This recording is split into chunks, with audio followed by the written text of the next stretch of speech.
주시는 하나님의 말씀은 구약 성경 신명기서 11장 18절에서 21절 말씀입니다.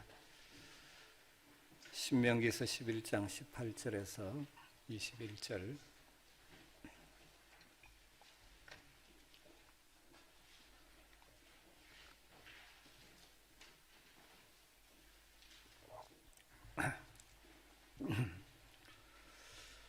신명기서 11장 18절에서 21절을 우리 다 같이 한 목소리로 읽으십시다.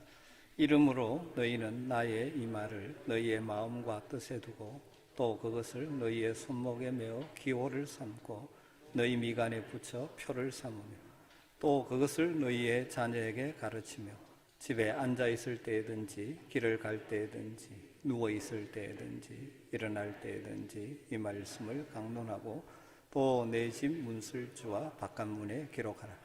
그리하면 여호와께서 너희 조상들에게 주리라고 맹세하신 땅에서 너희의 날과 너희의 자녀의 날이 많아서 하늘이 땅을 덮는 날과 같으리라. 아멘. 오늘은 가정의 달 5월의 첫 번째 주일입니다. 5월 하면 여러분은 무슨 생각을 하십니까? 이혜인님이 시를 쓰면서 5월을 이렇게 표현했습니다.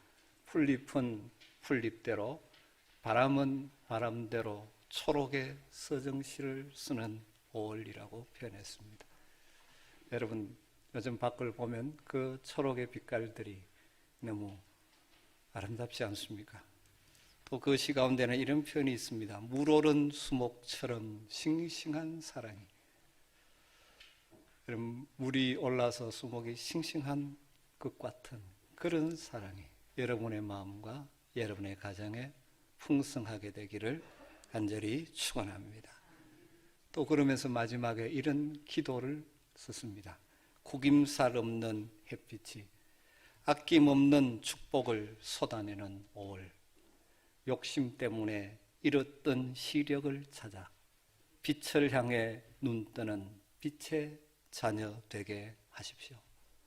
이것이 저와 여러분의 기도가 되기를 주의 이름으로 축복합니다. 오늘 어린이 주일로 지킵니다. 그래서 부모로서 또 믿음에 앞서가는 선배로서 우리 자신들과 우리의 자녀들 다음 세대들을 우리가 어떻게 대하고 어떻게 양육해야 될지 말씀을 나누려고 합니다. 여러분, 오늘 설교는 어린 자녀를 둔 부모만을 위한 설교라고 생각하시면 안 됩니다. 이미 자녀를 다 키워서 출가시키고 할아버지와 할머니가 되신 분들도 참 많죠. 여러분 자신 또 여러분의 자녀 손들을 생각하면서 오늘 이 말씀이 여러분의 기도 제목이 되고 여러분의 삶의 원리가 되었으면 좋겠습니다. 뿐만 아니라 우리 모두는 자라나는 다음 세대들을 영적인 부모와 같은 자들로서 우리 교회에서 자라는 다음 세대를 품을 때, 그들을 대할 때 이런 마음으로 대하고 기도해 주시면 좋을 것 같습니다. 아니, 또 이 말씀은 사실 우리도 주 안에서 지금 계속 자라가고 있는 우리를 향하여 주시는 말씀이기도 합니다. 정상적인 부모라면 자녀가 복된 인생을 살기를 원하지 않는 사람은 이 세상에 아무도 없죠. 특별히 이 땅 대한민국의 어머니들의 교육의 열정은 정말 대단한 것 같습니다. 그런 열정의 배후에는 다 무엇이 있습니까? 자기 자녀가 잘 되기를 바라는, 다르게 말하면 자녀들이 참으로 복된 행복한 인생을 살기를 원하는 간절한 마음이 담겨 있습니다. 그런데 실상은 그 사랑과 열정이 잘못된 방향으로 표현되어짐으로 말미암아 자녀들이 고통을 당하고 가정이 깨어지고 힘들어하는 현실들을 우리가 많이 보고 있지 않습니까? 정말 우리의 자녀들이 복 있는 인생 살기를 원한다면 가장 근본적으로 천지를 창조하시고 주관하시고 다스리시는 하나님의 말씀의 귀를 기울이셔야 합니다. 그 말씀을 따라 사시고 자녀들을 대하셔야 합니다. 일반 교육학자들의 이론, 일리가 있는 다들 이야기죠. 왜냐하면 실험과 경험 이런 것에서 나온 것이기에 여러분 참고하셔야 되지만 그 모든 것을 하시는 하나님의 말씀의 렌즈로 걸러내어서 잘 활용하는 여러분 되었으면 좋겠습니다. 사실 제가 자녀를 키울 때는 정신없이 키워서 어떻게 키웠는지 모르지만 요즘 우리 딸들이 키우는 걸 보면서 그런 생각을 많이 합니다. 이렇게 해야 된다, 저렇게 해야 된다, 많은 것들을 보면서 한편 생각하는 것 중에 하나가 다 좋지만 저것을 신앙의 렌즈로 먼저 걸러내는 작업이 필요하다는 생각을 해보게 됩니다. 오늘 우리가 읽은 말씀은 하나님의 백성 이스라엘, 특별히 부모들에게 주시는 말씀이죠.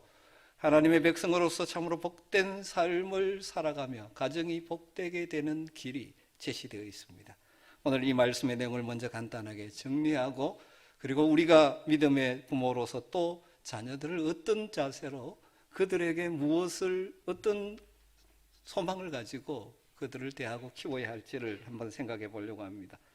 사랑하는 성도 여러분, 여러분의 자녀가 참으로 복된 인생을 살기를 원하십니까? 그렇다면 부모인 우리들이 먼저 하나님의 말씀을 따라 살아야 합니다.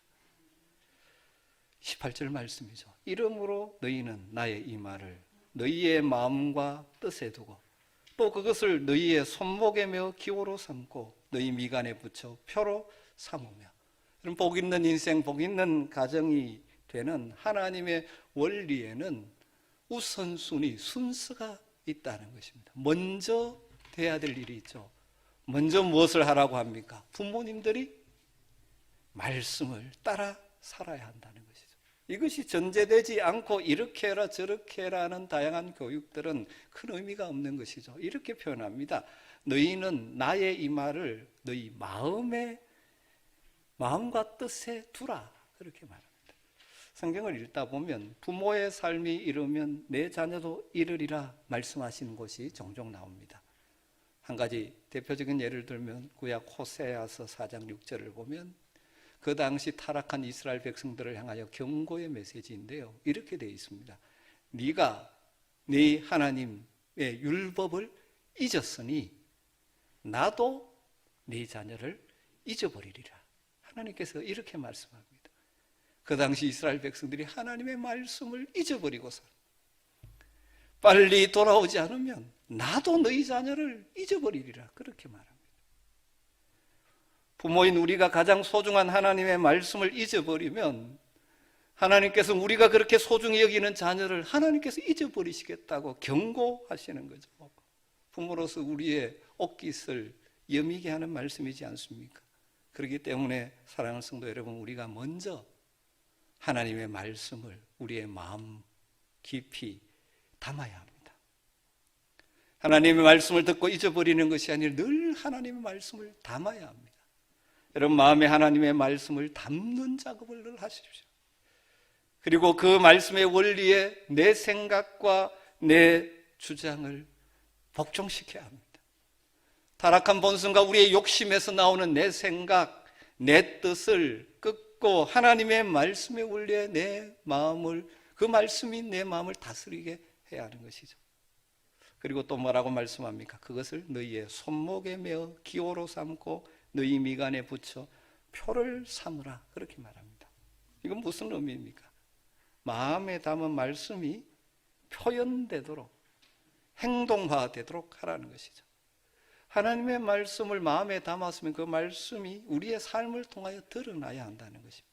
이걸 뭐로 표현합니까? 손목에 매라, 미간에 붙이라, 그것이 기호와 표가 되게 하라, 반복적으로 말씀하는 것이죠.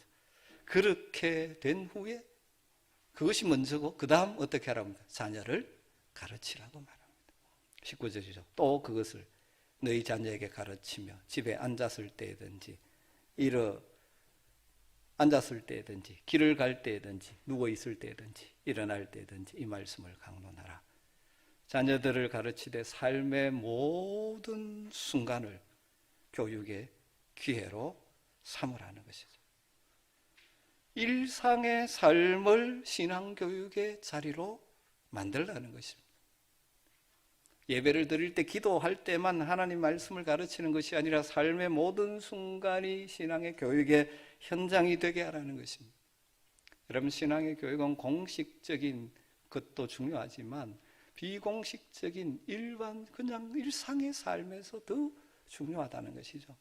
예를 들면 아침에 식탁에 둘러앉아 같이 밥을 먹을 때 그냥 먹고 끝나는 것이 아니라 먹을 때마다 이 양식을 궁극적으로 공급하시는 분이 하나님이심을 같이 기도하면서 표현하고 고백하게 하는 것이 필요하죠.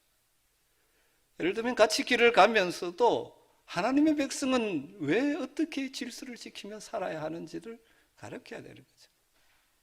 자녀들에게 편법과 편리한 삶을 가르치는 것이 아니라 하나님의 말씀의 원리대로 사는 삶을 일상에서 가르쳐요. 같이 여행하면서 누워서도 하늘을 보며 별들을 보면서도 창조주 하나님을 이야기할 수 있고, 일상의 삶을 통하여 신앙을 물려주라는 것입니다. 그렇게 할 때 참으로 복 있는 인생 그리고 복 있는 가정이 된다고 말씀합니다. 21절 말씀이죠. 그렇게 하면 하나님 여호와께서 너희 조상들에게 주리라고 맹세하신 땅에서 너희의 날과 너희 자녀의 날이 많아서 하늘이 땅을 덮은 날과 같으리라. 사랑하는 성도 여러분, 여러분과 여러분의 자녀들이 참으로 복된 인생 살기를 원하십니까? 이 말씀의 원리의 순서를 지킬 수 있게 되기를 바랍니다. 이 원리를 뒤로 하고 다른 방법으로 자녀를 위한다고 하면서 여러분 혹시 시간과 물질과 에너지를 허비하고 계시지는 않으십니까? 자녀들에게 열심히 공부시키지 말라는 말도 아니고 좋은 학원에 보내지 말라는 말도 아닙니다. 자녀들을 위한 모든 노력을 포기하라는 말이 아니죠. 가장 우선적인 원리를 지키고 놓치지 말라는 것입니다. 여러분의 자녀들을 인류대학에 보내고 좋은 직장에 취직시켰다는 것만으로 자녀 교육에 성공했다고 착각하지 마십시오. 하나님의 말씀의 원리를 포기한 채 공부 잘하는 것, 좋은 직장에 취직하는 것, 그들의 인생에 잘못하면 독이 될 수도 있습니다. 여러분, 그렇다면 하나님의 말씀을 가르쳐야 되는데 어떤 말씀을 가르쳐야 합니까?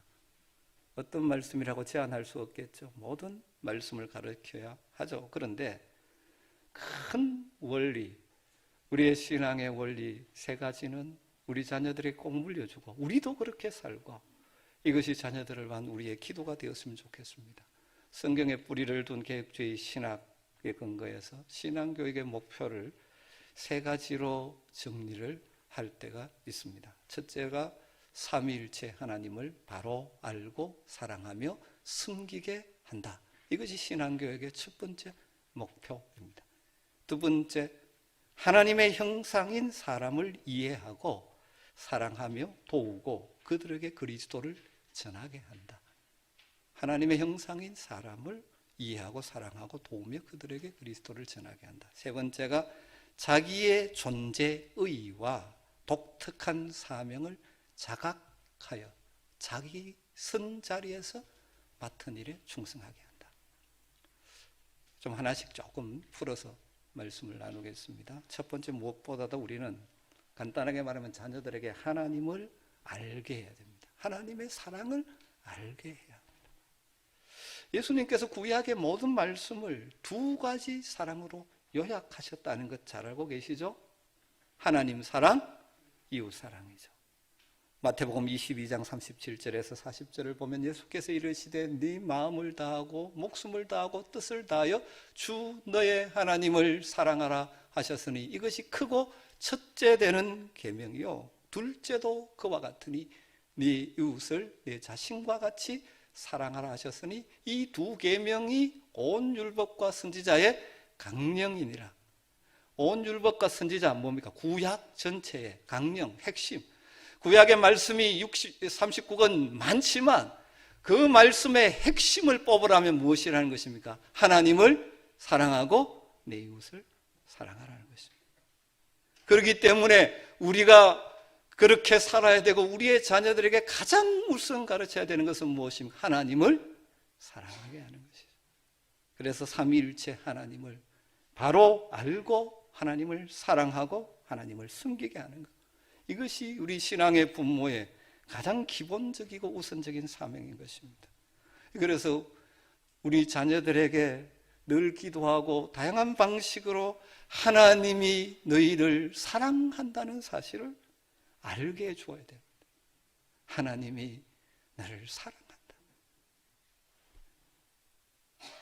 이것이 우리의 자녀 교육의 최우선이 돼요. 그래서 그 사랑을 알기 때문에 그들도 하나님을 사랑합니다. 그래서 하나님을 예배하고 숨기게 되게 하는 것이죠.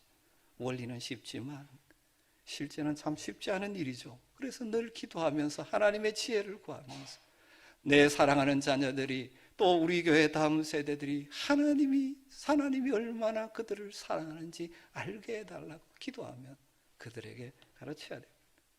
여러분, 우리가 아무리 최상의 교육을 자녀에게 시키고 최고로 좋은 환경과 여건을 자녀들에게 만들어준다 해도 하나님의 보호하심과 하나님의 인도하심을 받지 않는다면 그 모든 것이 헛사가 되고 마는 것입니다. 오늘 장로님 기도하실 때 인용하셨듯이 여호와께서 집을 세우지 아니하시면 세우는 자의 수고가 헛되고 여호와께서 성을 지키지 아니하시면 파수꾼의 깨어있음이 헛사라고 말씀합니다. 여러분, 그러기에 우리의 자녀들이 하나님의 사랑을 알고 하나님을 예배하고 섬기는 자로 키우기 위해 우리는 눈물로 기도해야 되는 것입니다. 이 시대 믿음의 부모들 가운데 종종 중요한 것과 가장 중요한 것을 구별하지 못해서 가장 중요한 것을 놓치고 중요하다고 생각하는 것에 목을 매는 경우가 종종 있습니다. 오래전에 몽골의 선교사로 사역하셨던 이용규 선교사님이 은혜가 놓은 책들을 많이 남기셨는데 그 가운데 하나가 함께 걷기라는 책이 있습니다. 그 책에는 그 책 내용 가운데 하나는 미국의 집회를 이 교회 저 교회 다니면서 그가 느꼈던 안타까움을 이렇게 적어 놓았습니다. 그대로 읽어보면요, 미국 집회를 다니다 보면 자녀의 교육 문제 때문에 이민을 온 교민 가정을 많이 만날 수 있다. 부모들은 그저 자녀들이 공부 잘해서 좋은 대학 졸업하고 좋은 직장 얻어 잘 사는 것이 자녀 교육에 있어서 최상의 목표라고 생각했다. 그래서 자녀들에게 하나님에 대해 가르치기보다는 학교에서 열심히 공부하도록 하는데 더 큰 비중을 두었다. 자녀들은 부모의 바람대로 그 목표를 이루었지만 그 결과 교회를 떠나게 되었다. 자녀들은 학교에서 습득한 인본주의적 사고로 부모의 신앙의 문제점을 재단하고 판단하기 시작한다. 대학교에 진학하여 부모를 떠나 기숙사 생활을 하면서 세속적인 가치관을 갖게 되고 그들의 삶은 급속도로 타락하게 된다. 교실에서 배우고 익힌 인본주의적 사고와 기숙사 친구들의 자유분방하고 문란한 생활을 접하면서 자연스럽게 신앙을 떠나게 되고 부모 세대의 정신적 유산을 고리타분한 유물 정도로만 생각하고 부담스러워한다. 부모가 원하던 세속적 성공은 이루었지만 하나님을 잃어버리고 만 많은 경우를 보면서 가슴이 너무 아팠다. 부모가 자녀들의 성공이라고 여겼던 영역이 결국 자녀들의 영혼을 망가뜨리고 있었던 것이다. 우리는 때로 무엇이 자녀들에게 정말 소중한 것인지 모른 채 우리가 중요하다고 생각하는 것만을 주려고 안간 힘을 쓴다. 진짜 중요한 것은 세속적인 성공이 아니라 좋은 관계를 맺는 것, 특히 하나님과의 친밀한 관계이다. 거기에 생명이 있다.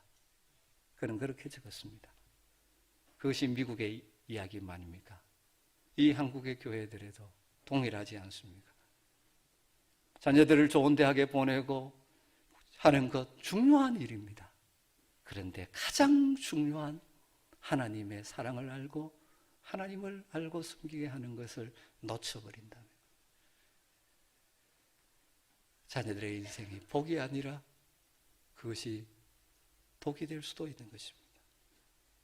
여러분, 자녀들이 모든 가족이 하나님을 더 깊이 알고 하나님의 사랑을 느낄 수 있도록 가정의 분위기를 만들어 가십시오. 부모로서 하나님의 사랑의 대행자로 하나님의 사랑을 그들에게 보여주십시오. 때마다 식수와 기도가 자리 잡고 그냥 형식의 기도가 아니라 정말 그 기도 가운데 하나님의 사랑을 알리고 가정 예배가 여러분 가정에 회복되기를 바랍니다. 그리고 여러분 자녀들에게 어릴 때부터 말씀을 묵상하는 훈련을 시키십시오. 부모가 본을 보이면서 기도하는 훈련을 시키십시오. 많은 부모들이 착각하는 것은 자녀들을 힘들지 않게 하겠다는, 어려움은 내 부모가 다 책임지고 자녀들은 힘들지 않고 최상의 것을 주고 싶어서 부모는 지금 일터에서 여러 가지 어려움을 당해 힘들음에도 불구하고 걱정하지 마라, 너는 걱정하지 말고 공부만 해라, 이러고 있습니다. 여러분, 그렇게 할 필요가 없습니다. 부모가 안고 있는 아픔, 문제들을 내어놓으며 이렇게 세상 사는 것이 쉽지는 않다. 그런데 같이 기도해 주지 않을래?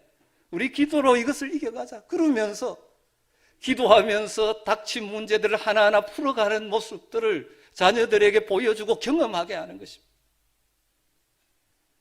그럴 때 자녀들이 자기의 문제가 부딪히면 기도의 자리에 나가는 것입니다. 여러분, 자녀들이 다정성에서 떨어져 있어서 할 일이 없습니까? 그렇지 않습니다. 지금도 할 수 있습니다. 여러분들이 말씀을 묵상한 것 간단하게, 요즘 좋잖아요. 카톡방, 가족 카톡방을 만들든지 이렇게 올리고, 또 때로는 하루를 마치면서 올 하루 감사한 것이 이것이다, 감사 제목도 서로 나누면서, 그래서 하나님 안에서 살아가도록 돕는 것이죠. 두 번째로, 우리는 우리의 자녀들이 친구들과, 다르게 말하면 주변 사람들과 더불어 살아가도록 가르쳐야 합니다. 더불어 살아. 여러분, 하나님의 사랑은 자연스럽게 뭐로 이어집니까? 이웃 사랑으로 이어져야 하는 것입니다. 그러니까 신앙의 부모로서 우리도 그래야 되지만 우리 자녀들에게 꼭 키워줘야 되는 것이 무엇입니까? 첫 번째가 하나님을 사랑하는 것이라면 두 번째는 이웃을 사랑하며 사는 것입니다. 그렇게 사는 것이 하나님이 지으신 형상답게 사는, 가장 복되게 사는 길입니다. 그렇기에 자녀들로 하여금 서로 더불어 살아가도록 가르쳐야 됩니다. 과거에는 우리가 집안에 형제들이 많기 때문에, 여러분은 어쩐지 모르지만 저는 7남매입니다. 그러다 보니까 자연스럽게 더불어 살아가는 것이 훈련되어집니다. 그러나 요즘은 하나, 많이 나도 둘밖에 놓지 않으니 서로 더불어 살아가는 것을 배우기가 어려워지죠. 사실 아이들이 나면서부터 배우지도 않아도 나오는 말이 뭡니까? 내 거, 이건 내 거 하는, 타고나기에 자기중심적이고 이긴적인데, 그나마 형제 자매가 많이 있으면 어쩔 수 없이 서로 나누어 가며 사는 것을 배울 수 있지만, 요즘 혼자 살다 보니 집안의 모든 장난감 혼자 독차지한, 그러니까 같이 살아가는 사회성을 키울 수 있는 기회가 적어집니다. 우리가 살고 있는 이 시대가 점점 함께 더불어 살아가는 것이 힘들어지는 이유 중에 하나는 이 중요한 말씀의 원리를 따라 이웃을 사랑하는 삶, 이웃을 배려하는 삶, 함께 더불어 살아가는 삶을 제대로 가르치지 않기 때문일지도 모릅니다. 그렇지 않아도 본성적으로 자기중심적인 우리 자녀들에게 자기 것 챙기게 만들고 손해보는 것은 어리석은 것이라고 가르침으로 말미암아 불에 기름을 붓듯이 이기적인 삶의 태도를 형성하는데 부채질하는 경우가 너무 많지 않습니까? 정말 복되게 살기를 원하십니까? 하나님의 말씀대로, 하나님 형상대로 살아야 됩니다. 자녀들이 서로 배려할 수 있도록, 서로 나눌 수 있도록, 숨길 수 있도록 그렇게 살아가는 삶의 방식을 배우도록 도우시고 훈련해야 되는 것입니다. 그래서 이것을 이렇게 표현했습니다. 하나님의 형상인 사람을 이해하고, 서로 상대방을 그냥 대하는 것이 아니라 하나님의 형상으로 대하고, 그래서 사랑하고 도우고, 그리고 특별히 영적인 생명을 주는 그리스도의 사랑을 전할 수 있는 자로 키우는 것이 우리 신앙교육의 중요한 목표가 되는 것이죠. 마지막 세 번째로, 우리 자녀들에게, 우리 다음 세대들에게 자신을 소중히 여기도록 가르치셔야 합니다. 이걸 이렇게 표현했습니다. 자기의 존재의와 독특한 사명을 자각하여 자기 선자리에서 맡은 일에 충성케 한다. 이것이 성경에 근거한 우리 개혁주의 신학의 신앙교육의 세 번째 목표입니다. 여러분, 안타까운 것은 우리가 살고 있는 대한민국 이 땅이 자살률이 정말 높아진 나라가 되어가고 있다는 사실입니다. 많은 사람들이 그 원인을 주변 환경, 사회 환경, 교육 환경 때문이라고 말합니다. 그렇습니다. 환경에 문제가 있습니다. 더 좋은 교육 환경, 더 좋은 사회 환경을 만들려는 노력이 필요합니다. 그러나 더 근본적인 문제는 사람들이 자기 자신이 어떤 존재인지 자신의 존재 가치를 제대로 알지 못하기 때문에, 얼마나 소중한 존재인지를 알지 못하기 때문에. 여러분, 우리는 하나님의 형상으로 지음받은 고귀한 존재입니다. 비록 타락함으로 그 형상이 파괴되었지만 예수 그리스도의 구속, 다르게 말하면 새 창조로 말미암아 하나님의 형상을 점점 회복해가고 있는 존재들입니다. 우리는 찬양하듯이 사랑받기 위해서 태어난 존재들입니다. 그리고 서로 더불어 살아가도록 만들어진 존재입니다. 우리는 다른 사람과 비교할 필요가 없이 각자 고유한 존귀한 존재라는 사실. 자신의 고유한 존재의 의의를 깨닫지 못하면 자신의 생명을 덧없이 던지는 어리석음에 빠질 수 있는 것이죠. 하나님, 우리 한 사람 한 사람을 하나님의 형상으로 존귀하게 지으셨습니다. 그 아들 예수 그리스도를 십자가의 죽음을 통하여 다시 우리를 하나님의 자녀로 우리를 불러주셨습니다. 예수 그리스도의 핏값으로 대신 산 고귀한 존재들입니다. 우리의 존재 가치를 가볍게 여기지 마십시오. 우리의 각자 모습은 달라 사람들이 어떻게 평가할지 모르지만 성경은 우리 모두가 하나님의 작품이라고 말합니다. 에베소서 2장 10절에 우리는 그의 만드신 바라, 그는 하나님, 우리는 하나님이 만든 존재. 우리 번역은 그의 만드신 바라, 그러니까 창조된 존재, 이 정도로 이해됩니다만 의미를 풀면 우리는 하나님의 작품이라. 그런데 무엇을 위해서? 그리스도 예수 안에서 선한 일을 위하여 지으심을 받은 자라고 말합니다. 그러니까 우리가 얼마나 존귀하고, 그리고 우리를 그렇게 존귀하게 우리를 지으신 하나님의 목적, 사명이 있다는 사실입니다. 결코 우리는 하찮은 존재가 아닙니다. 하나님 앞에서나 사람 앞에서 소중한 존재입니다. 여러분, 사랑하는 믿음의 부모 여러분들이요, 이 고귀한 진리를 자녀들에게 가르쳐 주어야 합니다. 자기 자신이 얼마나 소중한 존재인지를 아는 자들은 어떤 어려움을 만나도 극복해낼 수가 있습니다. 그런데 말로 가르치는 것이 아니라 그들이 존귀한 존재임을 알 수 있도록 여러분들이 그들을 존귀하게 대해주셔야 합니다. 그럴 때 그들이 자신이 얼마나 가치 있는 존재인지 자기의 생명을 소중하게 여기게 될 것입니다. 여러분, 할 수 있으면 자주 여러분의 자녀들에게 사랑한다 말할 뿐만 아니라 여러분 자녀들이 얼마나 소중한 존재인지, 하나님 앞에서 얼마나 소중한 존재인지를 말해주시길 바랍니다. 하나님이 그들을 얼마나 소중한 존재로 여기시는지를 깨우쳐 주어야 합니다.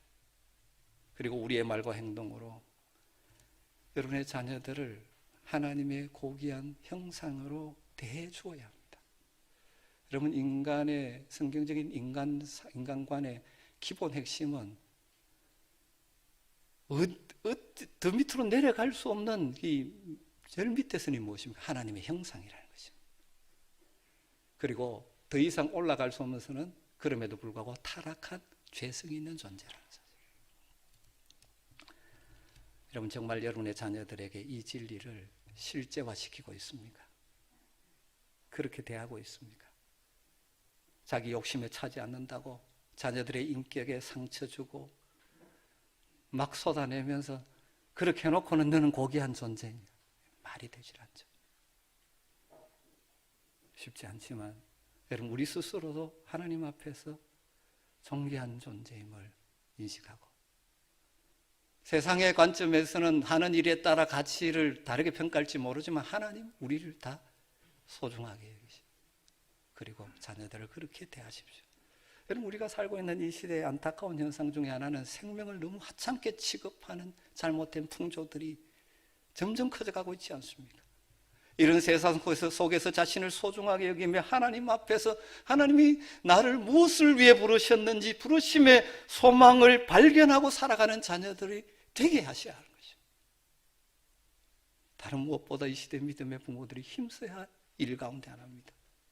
생명의 고귀함, 존귀함을 가르칠 뿐만 아니라 한 사람 한 사람 고유한 사명이 있음을 알고 그것을 찾아갈 수 있도록 도우셔야 하는 것입니다.